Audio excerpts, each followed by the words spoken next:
They cannot live here, and so to gain your allegiance, they are employing many of the techniques that we have described. We will continue in our description to clarify these things. Our arrival here has been thwarted by several factors, not the least of which is a lack of readiness of those whom we must reach directly. Our speaker, the author of this book, is the only one with whom we have been able to establish a firm contact.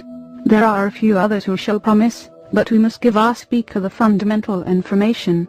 From the perspective of your visitors, as we have learned, the United States is considered the world leader, and so the greatest amount of emphasis will be placed here.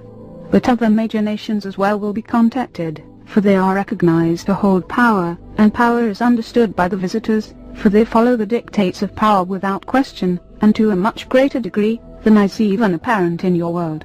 Attempts will be made to persuade the leaders of the strongest nations to become receptive to the presence of the visitors, and to receive gifts and inducements for cooperation with the promise of mutual benefit, and even the promise of world dominion to some. There will be those in the corridors of power in the world who will respond to these inducements, for they will think that there is a great opportunity here to take humanity beyond the specter of nuclear war into a new community upon the earth, a community which they will lead for their own purposes. Yet these leaders are deceived, for they will not be given the keys to this realm. They will simply be the arbiters in the transition of power. This you must understand. It is not so complex. From our perspective and vantage point, it is obvious. We have seen this occur elsewhere. It is one of the ways that established organizations of races who have their own collectives recruit emerging worlds such as yours. They believe firmly that their agenda is virtuous, and for the betterment of your world. For humanity is not highly respected, and though you are virtuous in certain ways, your liabilities far outweigh your potential. From their perspective, we do not hold this view, or we would not be in the position that we are in, and we would not be offering our services to you as the allies of humanity. Therefore, there is a great difficulty now in discernment, a great challenge. The challenge is for humanity to understand who its allies really are, and to be able to distinguish them from its potential adversaries. There are no neutral parties in this matter. The world is far too valuable, its resources recognized as being unique and of considerable worth. There are no neutral parties who are involved in human affairs. The true nature of the alien intervention is to exert influence and control, and eventually to establish dominion here. We are not the visitors. We are observers. We claim no rights to your world, and we have no agenda to establish ourselves here. For this reason, our names are hidden, for we do not pursue relations with you beyond our ability to provide our counsel in this way. We cannot control the outcome. We can only advise you as to the choices and decisions that your people must make in light of these greater events. Humanity has great promise, and has cultivated its spiritual heritage, but it is without education regarding the greater community into which it is emerging. Humanity is divided, and contentious within itself, thus making it vulnerable to manipulation, and to intrusion from beyond your borders. Your peoples are preoccupied with the concerns of the day, but the reality of tomorrow is not recognized. What profit could you possibly gain by ignoring the greater movement of the world, and by assuming that the intervention that is occurring today is for your benefit? Surely there is not one amongst you who could say this, if you but saw the reality of the situation. In a way, it is a matter of perspective. We can see and you cannot, for you have not the vantage point. You would have to be beyond your world, outside the sphere of your world's influence, to see what we are seeing. And yet, to see what we see, we must remain hidden, because if we were discovered, we would surely perish. For your visitors consider their mission here to be of the utmost value, and they consider the earth to be their greatest prospect among several others. They will not stop because of us. So it is your own freedom that you must value, and that you must defend. We cannot do this for you. Every world, if it seeks to establish its own unity, freedom and self-determination in the greater community, must establish this freedom, and defend it if necessary. Otherwise, domination will certainly occur, and will be complete. Why do your visitors want your world? It is so very obvious. It is not you they are interested in particularly. It is the biological resources of your world. It is the strategic position of this solar system. You are useful to them only insofar as these things are valued, and can be utilized. They will offer what you want, and they will speak what you want to hear.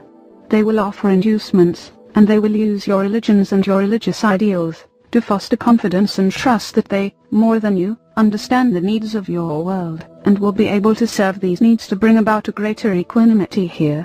Because humanity seems incapable of establishing unity and order, many people will open their minds and their hearts to those whom they believe will have the greater possibility for doing so. In the second discourse, we spoke briefly of the interbreeding program. Some have heard of this phenomenon, and we understand there has been some discussion about this. The unseen ones have told us that there is a growing awareness that such a program exists, but incredibly people cannot see the obvious implications, being so given to their preferences in the matter, and so ill-equipped to deal with what such an intervention could mean. Clearly, an interbreeding program is an attempt to fuse humanity's adaptation to the physical world with the visitor's group mind and collective consciousness.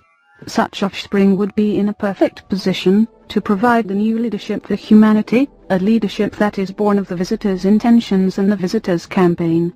These individuals would have blood relations in the world, and so others would be related to them, and accepting of their presence.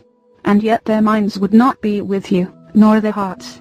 And though they may feel sympathy for you in your condition, and for what your condition may well turn out to be, they would not have the individual authority, not being trained in the way of knowledge and insight themselves, to assist you, or to resist the collective consciousness that has fostered them here, and given them life.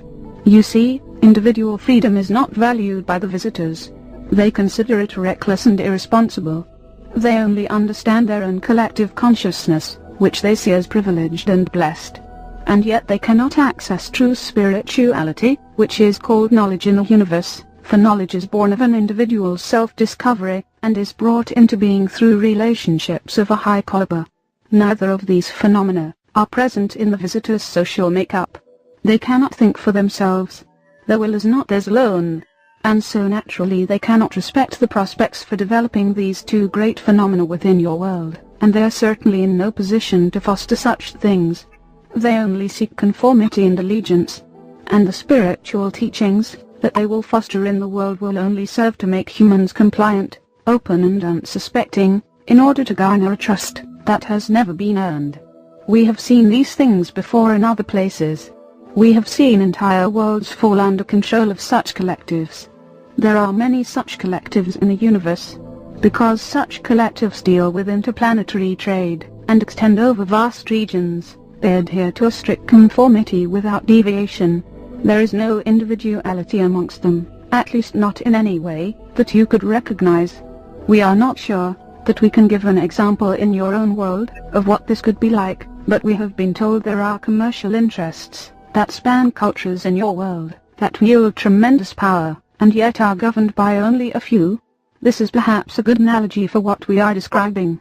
However, what we are describing is so much more powerful, pervasive and well established than anything that you could offer in the world as a good example. It is true of intelligent life everywhere that fear can be a destructive force. Yet fear serves one and only one purpose, if it is perceived correctly, and that is to inform you of the presence of danger. We are concerned, and that is the nature of our fear. We understand what is at risk. That is the nature of our concern.